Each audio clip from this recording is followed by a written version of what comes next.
Do people in your everyday life know you write fan fiction? If so, have they read any? So, no, they do not. None of my friends, none of my family know that I write fan fiction. It's not because I'm ashamed of anything that I write, but just for the fact that they're not as big of a Harry Potter fan as I am, and I think it would probably not be very well appreciated, or the idea of it would probably just be lost on them. Like, why do you write fan fiction? What's the point? Like, I feel like I might get that kind of response. I think the fan fiction community is a very unique place. You have all of these amazing writers, all of these great people who read your work and who review, people who don't necessarily review, but they read it. All of you are appreciated, by the way. I think it's such a great place for you to be, and I think unless you're in it yourself, I don't think you can fully appreciate the kind of world that you're walking into, that you're people that you're conversing with. So no, I haven't really told anyone, and I'm kind of okay with that. I think it's a thing that I have for myself and that I keep with me and I share with all of you, and I kind of want to keep it in that little bubble, so I'm pretty okay with that. If they ever read it and I find out, then I'd probably still keep it to myself, like, oh, that's who you've been reading? That's nice, that's great, but I probably wouldn't admit that it's mine. Yeah, definitely probably would not. How do you interact with your audience in an age where access is both easier to achieve and harder to stand out in? This is where Facebook comes into play. It may or may not seem like it, but I'm a very shy and introverted person.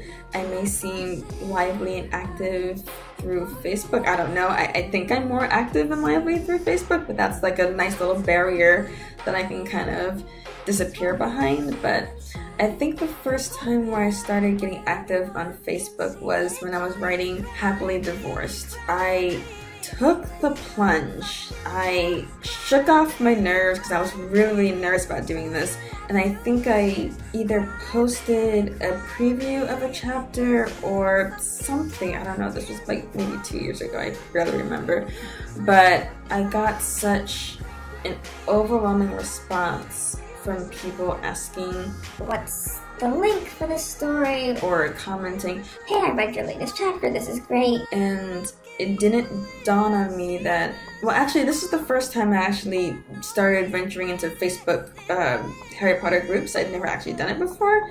I wasn't really a group person. I'm still not, except for just Harry Potter fandom, since I realized how active it is. It's crazy active. I didn't know. It wasn't until then that I realized that people who've been reading my stories are actually in these groups, and I thought that was a fantastic thing.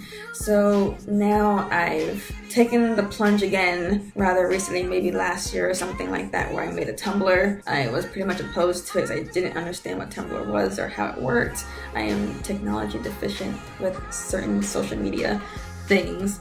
And then I caved and I made a Facebook author page, mostly because I started writing a lot more than I've been doing before, and I kind of wanted this one place to just, okay, here's the announcement, I'm not writing this week, here's, what's happening, or I'm gonna be posting early, or here's the link for this. And I found it very beneficial to have between that and Tumblr and just Facebook groups and just putting things in an album.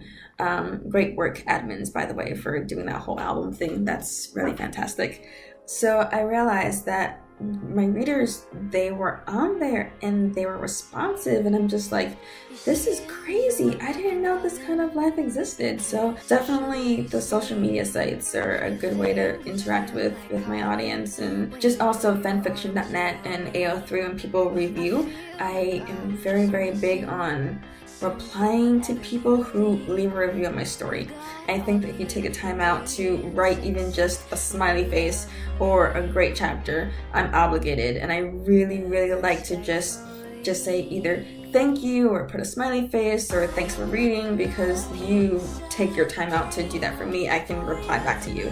Even for guests on fanfiction.net, some of you might hate it. I don't know if you do. Can you tell me if you like it or not?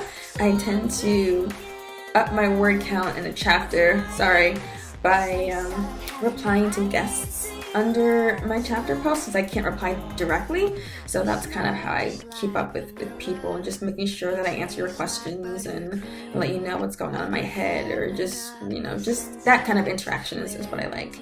What would you most like your readers to take away with them when they've finished your stories? So I think this kind of stems from the stories that make you cry. Basically, anything that you read with, Happily Divorced or Anonymity, or my newest story, The Calm to Her Storm, you can get through it.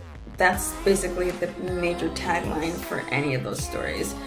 A lot of those characters, basically, Hermione and Draco, they go through a whirlwind of crap, and I feel really bad because I'm the author and I'm the one that's putting them through all these terrible, terrible things.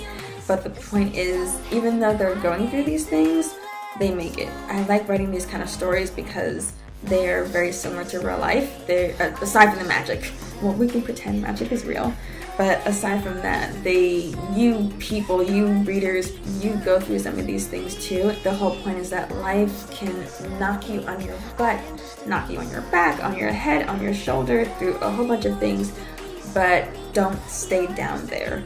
Shake it off. Even if you're walking with a limp for a little while, your arm in a sling, your neck in a brace, metaphorically speaking, I hope none of this ever actually happens to you.